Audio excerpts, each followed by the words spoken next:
All right, welcome to Chalk Talk. We have Coach Boat on the line today.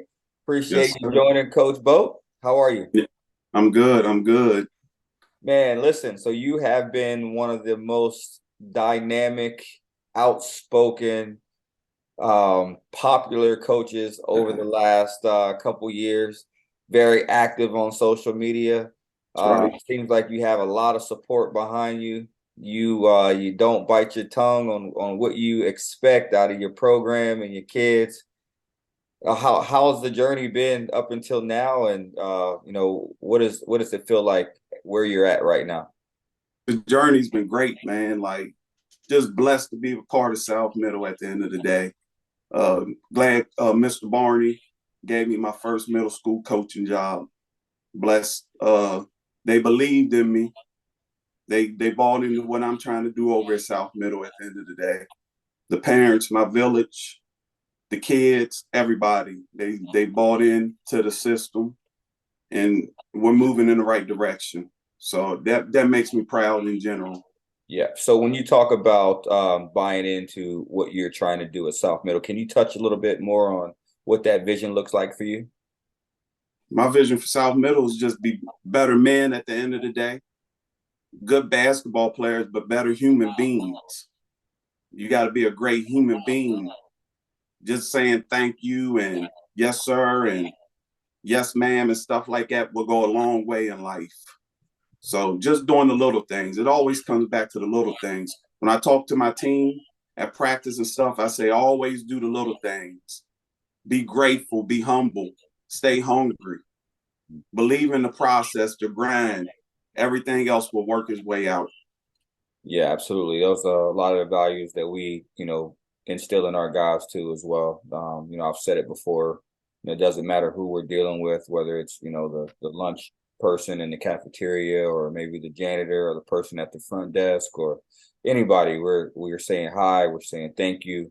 That's right. Yes, ma'am, yes, sir. Yeah, Mm-hmm. definitely those morals and those values go a long way on and off the Yes, court for sure. So love yes. to hear that. Yep, absolutely. So let's just talk about a little bit about the journey. So you coached some AAU ball, Mm-hmm. and then you got the South Middle job. You started at the JV level, and now you're at the varsity level. What have you seen? Just coming through the ranks. Is there anything different from AAU ball that you're seeing into to middle school ball, and how do you feel about one compared to the other now that you've been on both sides of it? I just love to grind. I actually started off in rec league at little dribblers down at San Michael's Park when Cam was like 4 years old. That was my first little job. I got to throw that out there. Then I went on to the rec league. Ron Watkins called me out the stands. He believed in me, and I took off from there. Coaching. Me and Coach Grantham had a little AAU team back in the day. Good looks, barbershop, Okay. third grade. Uh, so that was my first little AAU job. Then on up to West Virginia Lights Out, and so on, helping AJ over there with Team Swish, and just going around, just giving back to the community, man. Something I really, really love doing. I enjoy being around the kids. The kids enjoy being around me. They know if they give me 100%, I'm gonna give them 110% back. That's just how we get down in South Middle.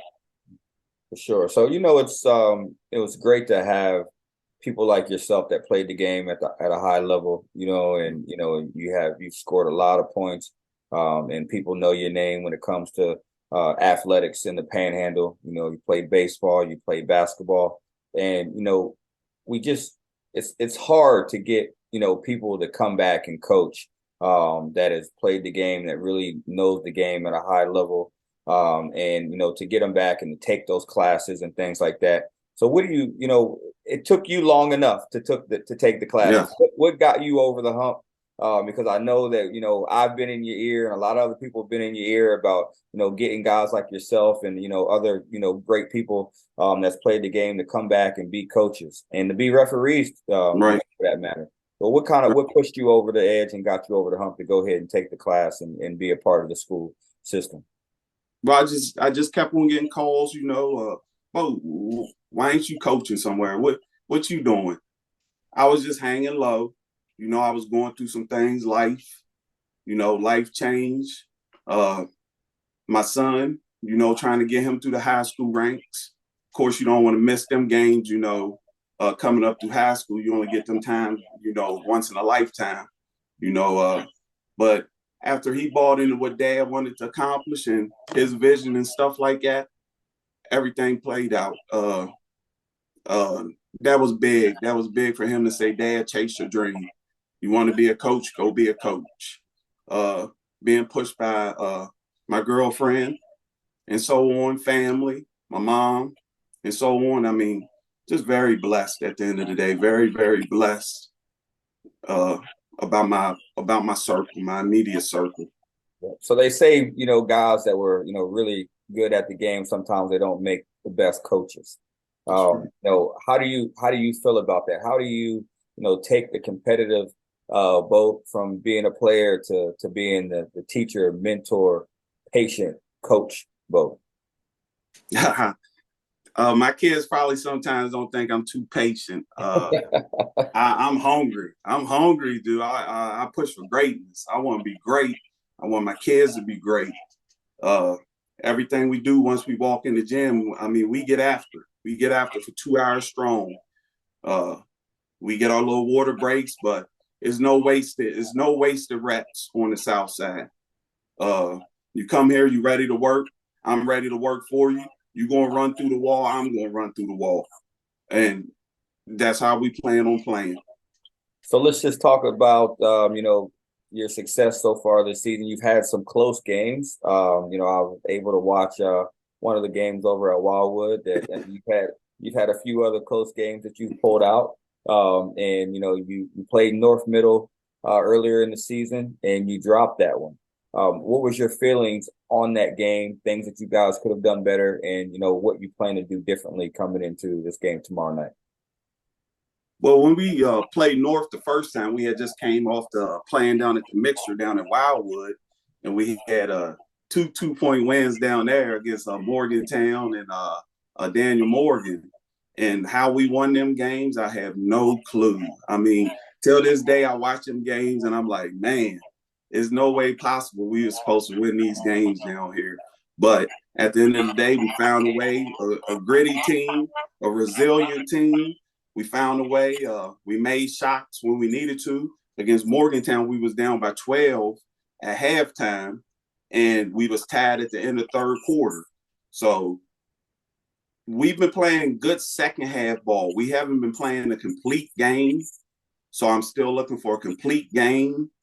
The past 2 games of Spring Mills and Musselman Middle. Both of them games went into overtime.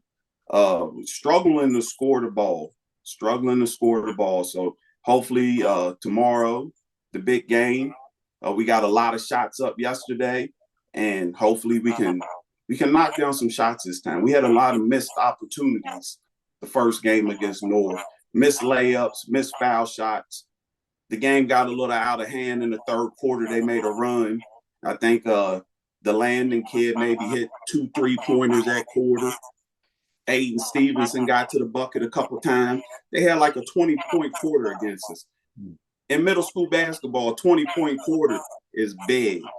It's a big deal to overcome something like that. But we fought back. We made it a close game.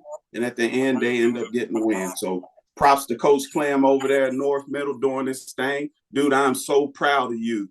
I'm blessed that you was able to coach over South Middle the first year and get a taste of what it was going to be. And when you took that job, dude, I knew you was going to move mountains over there. So keep on doing what you're doing, man. I'm proud of you. Yeah, absolutely. I talked to Coach Clem a little bit earlier tonight, and he was talking about how much respect that he had for you, and clearly being at South Middle and being able to coach over there, and now he's getting an opportunity to have his own program. So I am definitely looking forward to watching you two go against each other. What's the keys to the game for South Middle tomorrow? Keys to the game for us is just to get after it a little bit more this game. Felt like first game we was a little lackadaisical on defense. A lot of missed rotations on defense, not getting back in transition. Rebounding the ball is going to be key. They got the big boys over there who get in there and crash the board. So we got to get in there and put a body on them, get them out of there. And then we got to run in transition. We got to get out and run the court 100% and try to get some easy buckets. If not, run your offense. We're not going to get into a track meet up and down the court tomorrow. Yeah, it's it's great that you say that. You've got a game plan, and I know you're expecting your guys to execute the game plan. I was talking to some people around the community, and they kind of compared this North-South game to like North Carolina versus Duke. Just the rivalry and the close proximity of the schools. What does this rivalry mean to you, and what does it mean to your school, your community, your parents, your administration, and your players? Well, this is year 3 for me in the rivalry. Cam went to North Middle, and I was part of that then too. But man, it's big. I mean, it's big. Crosstown shootout, what, 5 minutes apart, if that, right down the street. Block off Queen Street tomorrow. That's what they need to do. Hey, block off Queen Street tomorrow. It's going to be jam-packed in here. I can't wait, man. I'm excited about the challenge, seriously.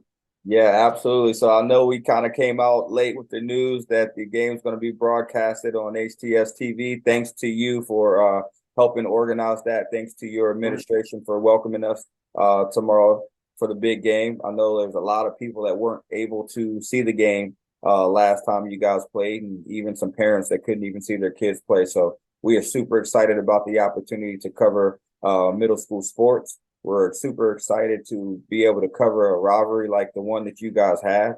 And we're even more excited that people that couldn't see the game last time that may not have been able to see the game tomorrow night do have an opportunity to watch it live. So how are you going to, channel that energy, that excitement for your kids, knowing that they're going to be broadcasted live on HTS TV?